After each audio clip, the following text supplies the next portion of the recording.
Bonsoir et bienvenue dans ce grand récap. Au sommaire ce soir, le gouvernement lance la campagne de distribution de moustiquaires.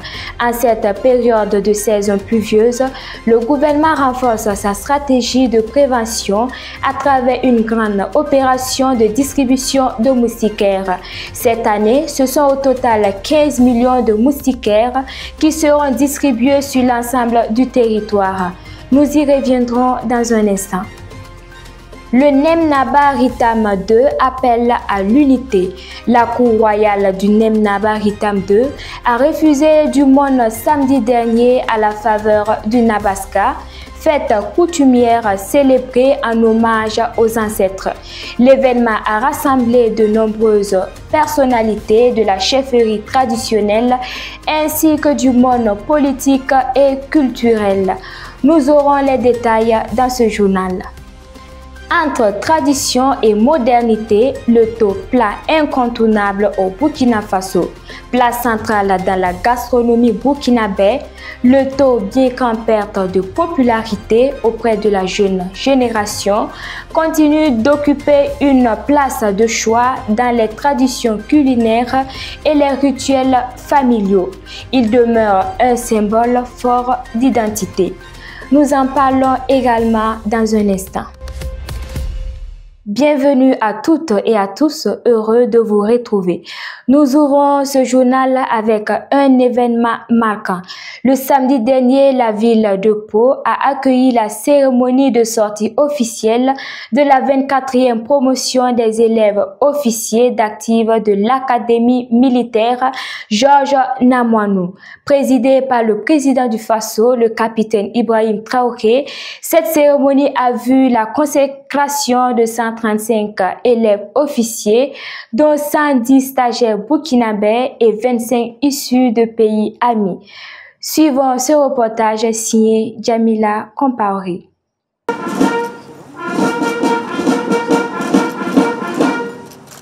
Élèves officiers d'actifs de la promotion Capitaine Zouma Maxime, je vous nomme sous-lieutenant et vous remets les insignes de votre grade. Baptisé promotion Capitaine Zouma Maxime par le chef de l'État et placé sous le parrainage du général de brigade Vinta Somé, cette sortie marque le début d'une mission pour les nouveaux officiers. Selon le délégué de promotion, après plusieurs années de formation rigoureuse, ils sont désormais prêts à servir sur le terrain. Excellence, Monsieur le Président du Faso, chef de l'État, chef suprême des Forces armées nationales. Notre séjour ici a été marqué par la quête permanente du savoir, du dépassement de soi, de l'esprit de solidarité, du courage et de la persévérance, toutes choses qui nous ont façonnés de jeunes civils que nous étions en des hommes aptes au commandement. Aujourd'hui, nous, futurs officiers de la 24e promotion, sommes conscients de la complexité des tâches et des responsabilités futures qui nous incomberont au regard des défis actuels. Confiants que nous allons écrire l'histoire de notre chère patrie, comme l'a dit Sun Tzu, je cite, « La meilleure arme du combattant, c'est la confiance. » Fin de citation. Confiance que nous nous sommes forgés dans une quête permanente du savoir. Chers camarades, nous devrons pour cela faire appel à tous les savoirs et savoir-faire acquis pour combattre sans relâche les ennemis de la nation auprès de nos valeureux devanciers jusqu'à la victoire finale. Refusons la fatalité. Soyons des chefs pour nos hommes que nous mènerons bientôt au combat en commandant par l'exemple. Je dirai enfin que nous partons suffisamment outillés pour exercer ce noble métier des armes dans l'unique but de préserver et défendre l'intégrité de nos patries, même au péril de nos vies. Nous, la 24e promotion, intrépides, nous combattrons jusqu'au dernier retranchement de l'ennemi. Le chef de l'État a invité chacun des nouveaux officiers à s'armer de force et de courage afin de faire face aux défis à venir. C'est le début d'une mission ce soir, une mission que la nation leur a confiée en les faisant officiers. Leur mission désormais, c'est de combattre pour libérer notre pays et venger tous ces officiers qui sont leurs anciens, qui ont perdu leur vie, qui ont mené le combat jusqu'au sacrifice suprême sur le champ de bataille. Le conseil que je peux donner à un jeune officier, c'est d'être un soldat professionnel, un homme engagé et permanemment concentré qui peut s'adapter en permanence à la menace. Et nous continuerons à lui donner des conseils au fur et à mesure que la menace va muter. À l'occasion de cette cérémonie solennelle, il a également été annoncé la construction d'une nouvelle académie militaire, fruit de l'engagement du président du Faso.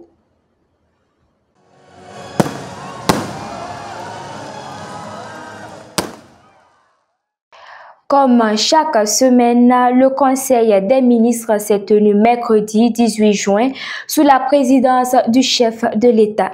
L'exécutif a évalué les avancées sectorielles dans le cadre du plan d'action pour la stabilisation et le développement. Plusieurs décisions ont été prises lors de cette réunion. Retour sur les plus importantes, Innocent Ilboudo. Au titre du ministère de l'Administration territoriale et de la mobilité, le Conseil a autorisé la création de la Société des aéroports du Burkina Faso et approuvé les statuts particuliers y afférents. Cette société sera chargée de la construction, du développement et de la modernisation des aéroports sur l'ensemble du territoire national. Il faut dire que le secteur aérien du Burkina Faso connaît un certain nombre de défis, parmi lesquels la baisse des dessertes sur nos aéroports, la non-modernisation des infrastructures aéronautiques et aussi, il faut souligner parmi ces défis-là, la non-maîtrise des recettes liées aux activités aéronautiques et extra-aéronautiques. Pour pallier à cela, le gouvernement a créé la Société des aéroports du Faso. La Société des aéroports du Faso sera chargée de construire, de développer et de moderniser les aéroports du Burkina Faso.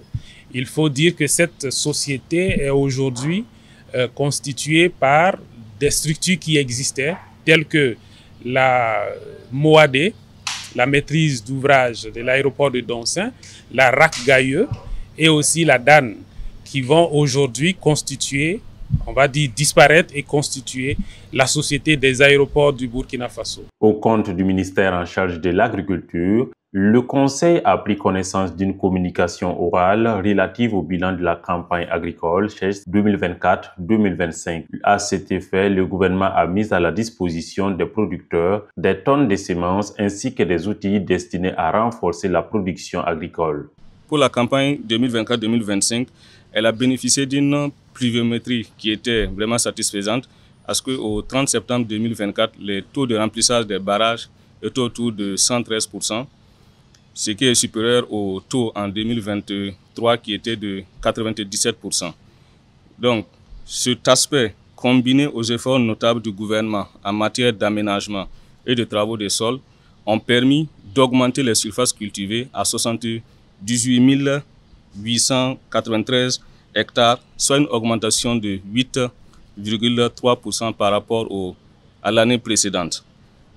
Pour également, l'État a consenti des efforts en matière d'accompagnement des producteurs pour les intrants et les équipements agricoles.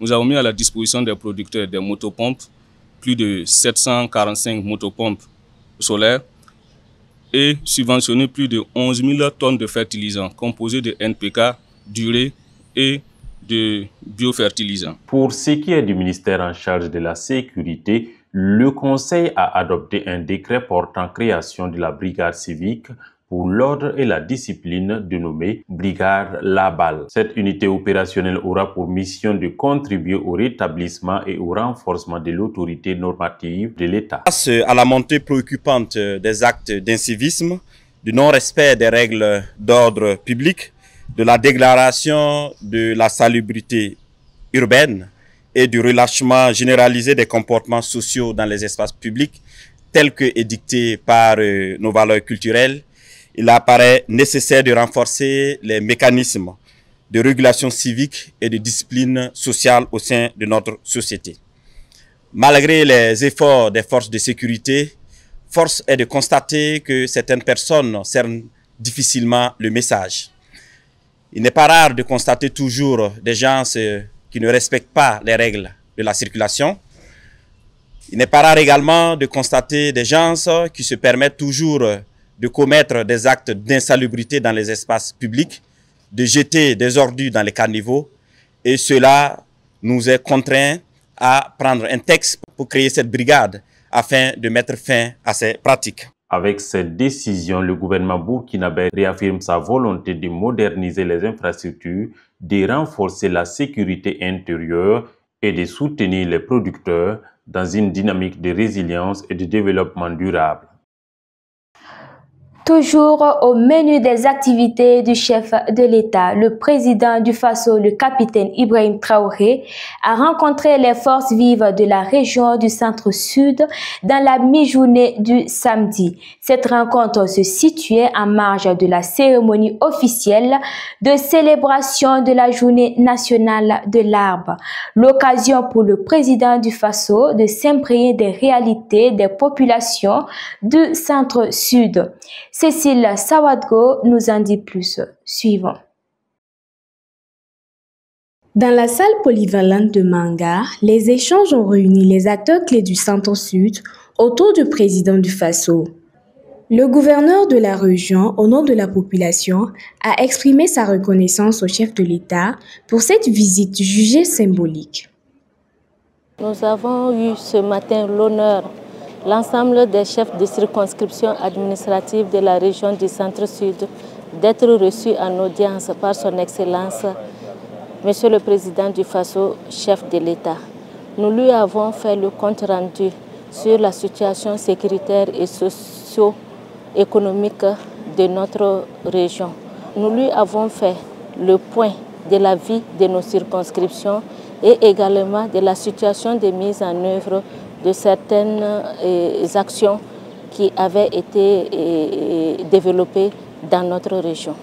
Au plan sécuritaire, on constate avec beaucoup de satisfaction que l'accalmie observée se renforce de jour en jour, et ce qui constitue un atout majeur pour le déroulement des actions de développement en faveur des populations. Et pour preuve, la région du Centre-Sud a fait pour la campagne précédente des résultats excédentaires. Et ce qui est bien pour le bien-être des populations, pour l'atteinte de la sécurité alimentaire et nutritionnelle et pour l'amélioration aussi des revenus des populations. Cette rencontre témoigne de la volonté du président du Faso de rester à l'écoute des Burkinabés, où qu'ils se trouvent. Au centre-sud, au-delà du symbole de l'arbre planté pour la postérité, c'est un message d'unité, d'espoir et de résilience. Ce geste témoigne de la volonté du chef de l'État dans son engagement pour un Burkina Faso renouvelé. Parlons à présent de santé publique avec le Premier ministre Rimtalba Jean-Emmanuel Ouédraogo qui a présidé ce 19 juin à Komsilka la cérémonie officielle de lancement de la campagne de distribution de moustiquaires imprégnés d'insecticides à longue durée. Organisée par le ministère de la Santé et de l'Hygiène publique via le programme national de lutte contre le paludisme, cette campagne vise à distribuer un maximum de moustiquaires aux populations des 4 coins du Burkina Faso pour lutter efficacement contre le paludisme.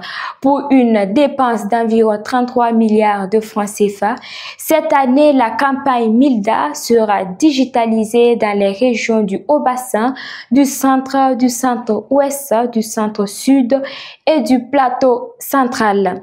Les détails avec Jamila Compaoré. C'est parti pour la 6e campagne de distribution de moustiquaires imprégnés d'insecticides à longue durée d'action, MILDA. Cette année, plus de 15 millions de moustiquaires seront distribués aux populations des communes rurales et urbaines du Burkina Faso. Cette initiative se veut une stratégie de lutte de masse contre le paludisme. L'objectif général de cette campagne est d'atteindre un taux d'utilisation des MILDA de 80% par la population d'ici à la fin de 2025. C'est près de 33 milliards de francs CFA mobilisés par l'État et ses partenaires pour continuer donc ce combat contre le paludisme. Les derniers chiffres font état de près de 10 millions de cas par an, avec près de 3000 décès. Il faut dire que c'est trop. D'où l'intérêt donc de cette campagne qui a été lancée officiellement aujourd'hui et qui devrait permettre donc, selon les objectifs fixés, de toucher près de 30 millions de Burkinabés. Selon le ministère en charge de la Santé, 33 000 volontaires et 7 000 agents de santé sont mobilisés pour la réussite de cette campagne. Il est question, en plus de la distribution des moustiquaires, de sensibiliser les populations aux bons gestes à faire pour détruire les nids qui abritent les moustiques. Pendant le dénombrement des ménages, nos agents ne viendront pas seulement recenser les habitants. Ils identifieront également les sources de moustiques, sensibiliseront les familles et encourageront la destruction de ces gîtes larvaires. Chaque moustiquaire imprégné distribué est une arme contre le paludisme et chaque moustiquaire suspendu est une promesse de protection. Dans le cadre de la mise en œuvre de cette campagne, le chef du gouvernement appelle à la rigueur et à l'honnêteté. Tous les moyens sont mis en place pour traquer ceux qui travailleront pour leurs propres intérêts.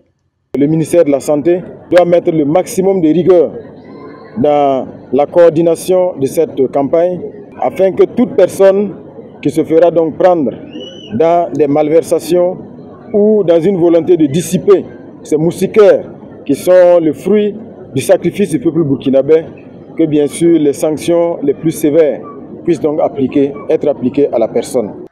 À l'approche de la saison des pluies, la campagne de distribution de moustiquaires imprégnés d'insecticides à longue durée d'action est un acte de suivi. Le message est clair.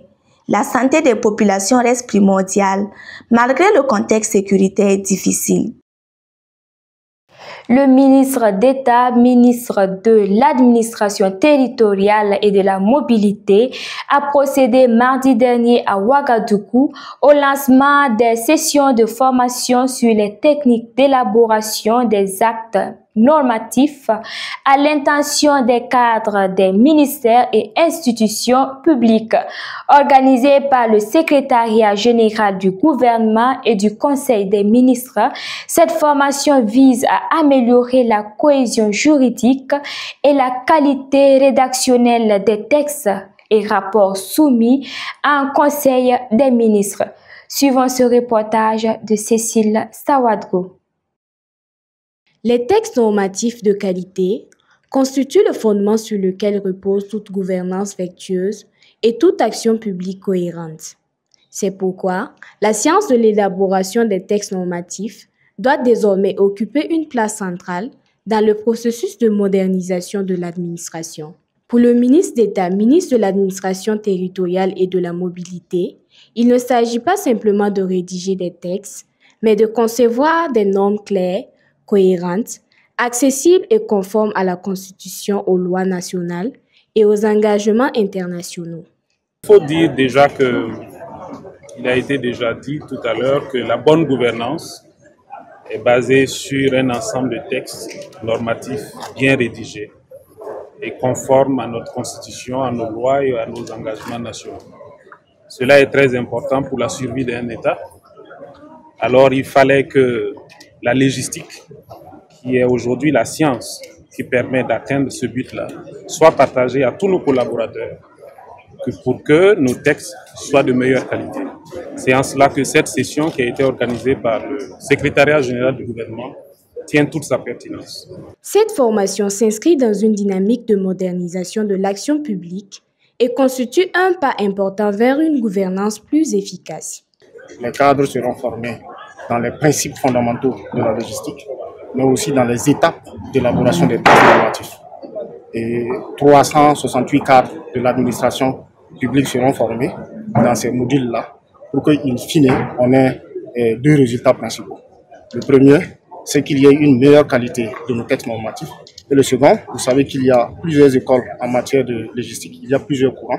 Le second résultat que nous attendons, c'est qu'il y ait une harmonisation de notre pratique logistique au Burkina Faso. Le ministre d'État invite les cadres à suivre avec attention les différents modules de cette session. La première session s'est tenue du 17 au 19 juin et la seconde est prévue du 24 au 26 juin prochain. Comme chaque année, la Nuit des Galiens a récompensé les meilleurs journalistes burkinabés. La 28e édition du concours des prix Galiens a connu son apothéose vendredi dernier à Ouagadougou.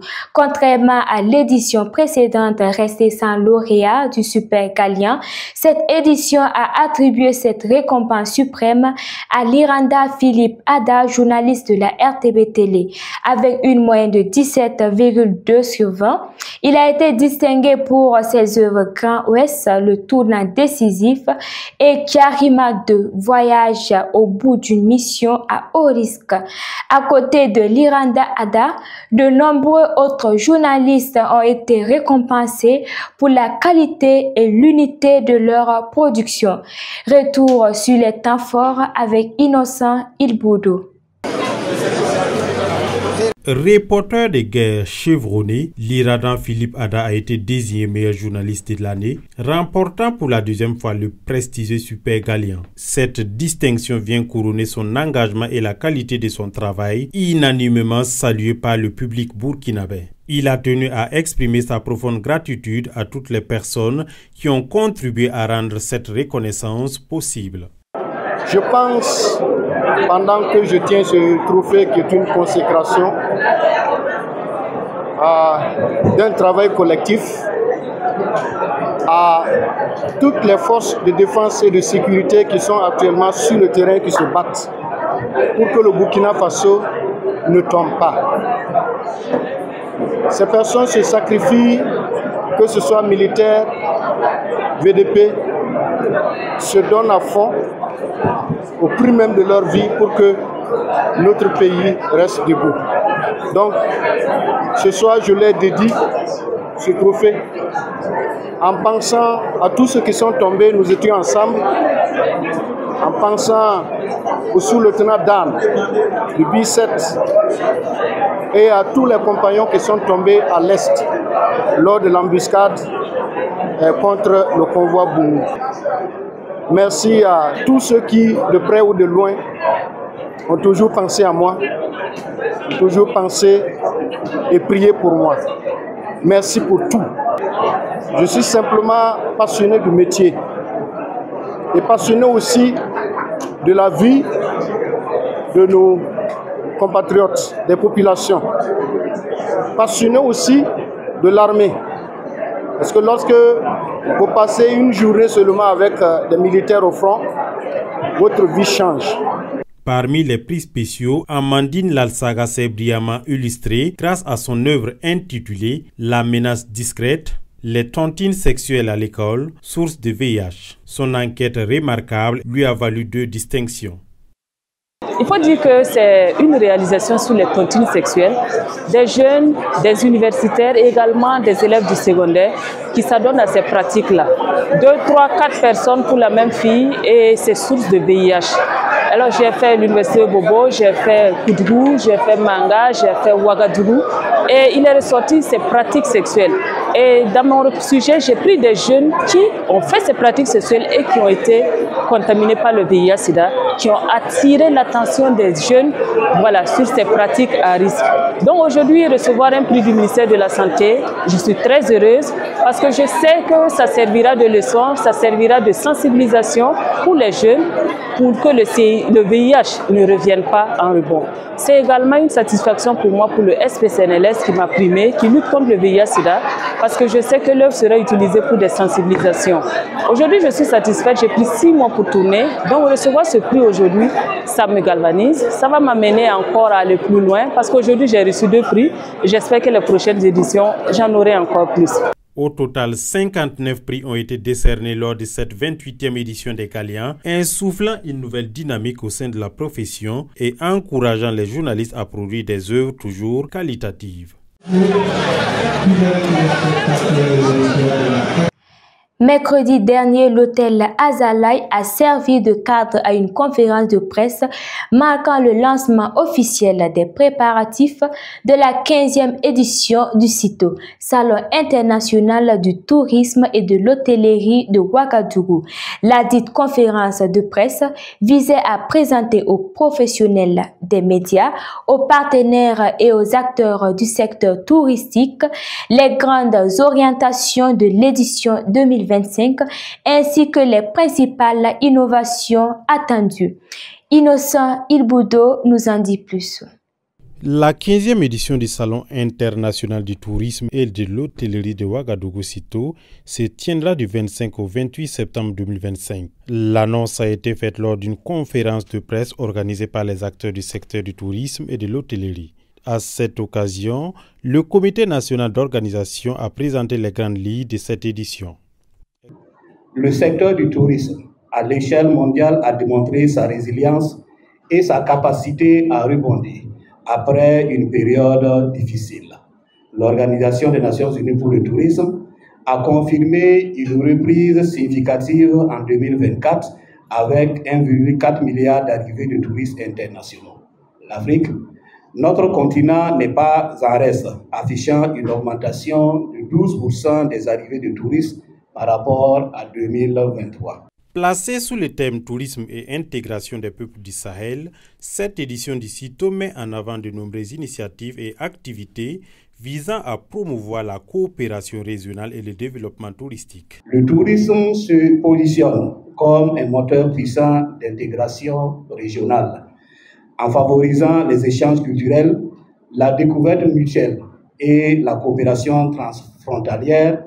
Il permet non seulement de renforcer les liens entre les pays du Sahel, mais aussi de valoriser les richesses locales tout en stimulant les économies nationales. Il s'agit de mettre en lumière le potentiel du secteur touristique comme levier de rapprochement des peuples du Sahel, contribuant ainsi à la consolidation de la paix, à la création de réseaux économiques transnationaux et à la préservation du patrimoine culturel commun.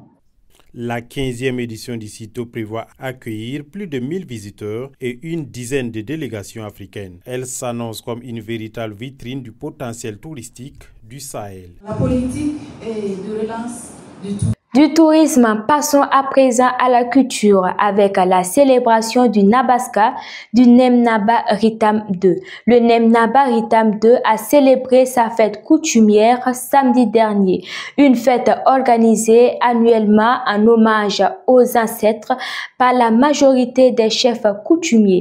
À cette occasion, le Nemnaba a appelé à l'unité et à une bonne transmission des valeurs et des mœurs aux enfants.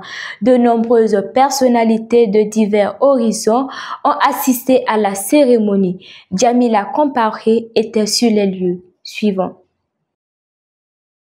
Le Nemnaba Ritam II est à l'honneur de cette fête du Nabasga.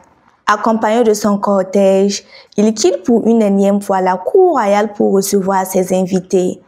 À son passage, des coups de bénérie résonnent pour saluer à sa juste valeur la royauté du chef et faire ses louanges.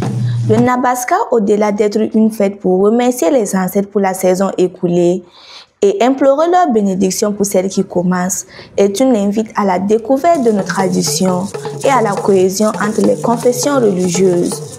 Le Nemnaba, par la voix de l'aîné de la famille, a invité à une bonne éducation des enfants. L'éducation des enfants, c'est pour que nos enfants puissent, en tout cas, avoir une mentalité, comment dirais-je, respectable. Chaque enfant doit pouvoir peser ses mots avant de se prononcer. C'est pour que tous les enfants puissent avoir un bon comportement. Les temps forts de cette cérémonie sont des rituels ancestraux, des offrandes et des prières adressées aux ancêtres et aux divinités, dont nous n'avons pas été autorisés à filmer. Plusieurs personnalités ont honoré à ce rendez-vous. Parmi eux, des chefs coutumiers qui n'ont pas manqué de saluer l'événement et d'inviter à une tolérance religieuse. Nous souhaitons qu'ils puissent en faire beaucoup d'autres fêtes, beaucoup de Nabaska, et comme on le dit à Moré, on est Kitoptik Bika. Alors, à l'endroit de la population, nous souhaitons que chacun de nous puisse connaître sa culture et aider à perpétuer cette culture. Le Nem Naba est entouré de gens de sa famille, des voisins, des gens qui sont d'autres cultures, et nous souhaitons que eux tous puissent chercher à connaître, même s'ils ne sont pas de la culture du Nem Naba, qu'ils puissent connaître un peu, car c'est ça qui va nous permettre la cohésion sociale dans notre Burkina Faso.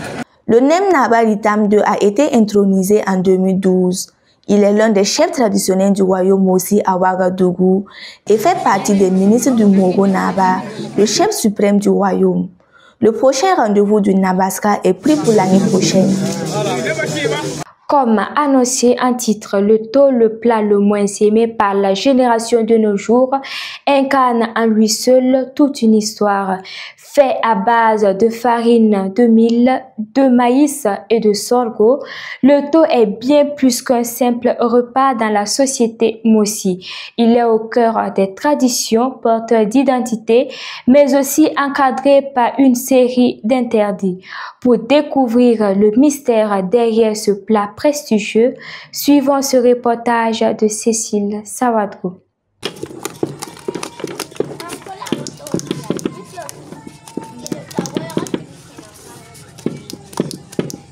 Dans les foyers comme dans les grandes cérémonies, le taux règne en maître sur les tables des Burkinabés. Préparé à base de mil, de maïs ou de sorgho, ce plat simple, en apparence, porte en lui une histoire, toute une culture. Chaque étape de sa préparation obéit à des règles précises.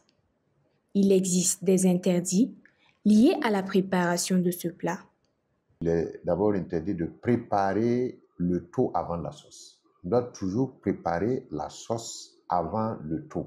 C'est que nous avons appelé, il faut toujours d'abord apprêter la sœur avant le roi. Donc le taux est considéré comme le roi et donc le roi ne doit pas sortir avant sa sœur qui est la sauce. Le deuxième interdit, c'est qu'il est interdit à la femme qui prépare le taux de le faire avec des chaussures. Elle doit toujours se déchaucher avant de préparer, tout simplement parce que, encore une fois de plus, le taux est considéré comme roi et vous ne pouvez pas rentrer dans le palais d'un roi avec des chaussures si vous savez les exigences traditionnelles. Si tu veux préparer le taux, dès que tu diminues la bouillie pour commencer la préparation avec la farine, tu ne dois plus parler. Si tu parles, après ta préparation, on va te dire de manger seul ton taux. Personne ne va manger dans la maison si c'était avant. On ne mange pas le taux n'importe comment. La consommation du taux a également des règles, parfois strictes, souvent transmises par les anciens. Chaque geste autour de sa consommation est important. Chez les Mossi, certaines personnes n'ont pas le droit d'en manger dans certaines circonstances. D'autres doivent s'abstenir selon leur statut. Si on veut manger le taux, on ne mange pas en parlant. Dès que vous commencez à manger, vous ne parlez à personne jusqu'à finir. Pour manger le taux, les jeunes doivent s'asseoir, croiser les jambes en rond. Les filles en position droite latérale et les mamans doivent avoir les jambes en ciseaux. Voilà, pour manger. Ça, c'est au village. Maintenant, on sait qu'en ville, les gens peuvent être sur des fauteuils devant la télé pour manger, mais c'est ce qu'on a, les recherches ont révélé. C'est difficile pour la jeune génération de prendre en compte ces différents interdits liés au taux. Pourtant, au-delà de la nourriture, le taux est un langage. On nous pose souvent la question, bon, est-ce qu'on peut respecter tout cela? Comme ce que je dis encore, j'insiste. Et il faut tenter autant que possible de respecter. Maintenant, vous faites le taux en parlant et en riant même. Avant, ce n'était pas ainsi. Si tu préparais le taux, tu ne parlais à personne. Entre respect des anciens, transmission de savoir et adaptation au temps moderne, Le thon continue de jouer un rôle central au Burkina Faso, bien au-delà de la cuisine.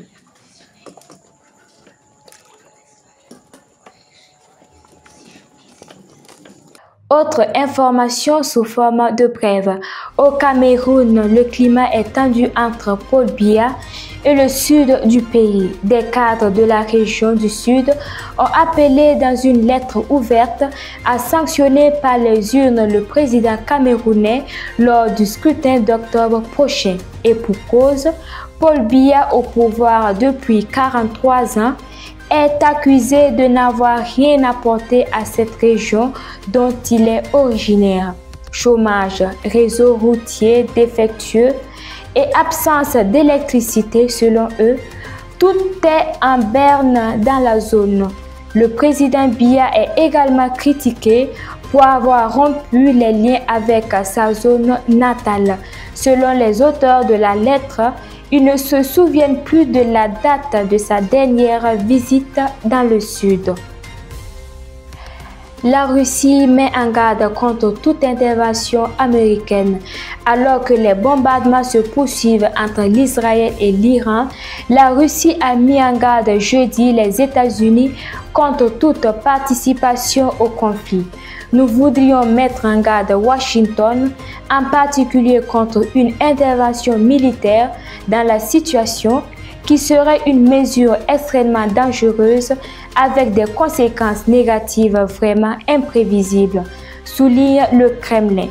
Par ailleurs, Moscou affirme prendre note des déclarations claires de la partie iranienne sur son engagement à respecter ses obligations en vertu du traité sur la non-prolifération des armes nucléaires et sur sa volonté de reprendre les contacts avec les États-Unis afin d'élaborer des solutions possibles qui élimineraient tout soupçon et préjugés infondés concernant le programme nucléaire de Téhéran à condition qu'Israël cesse ses attaques.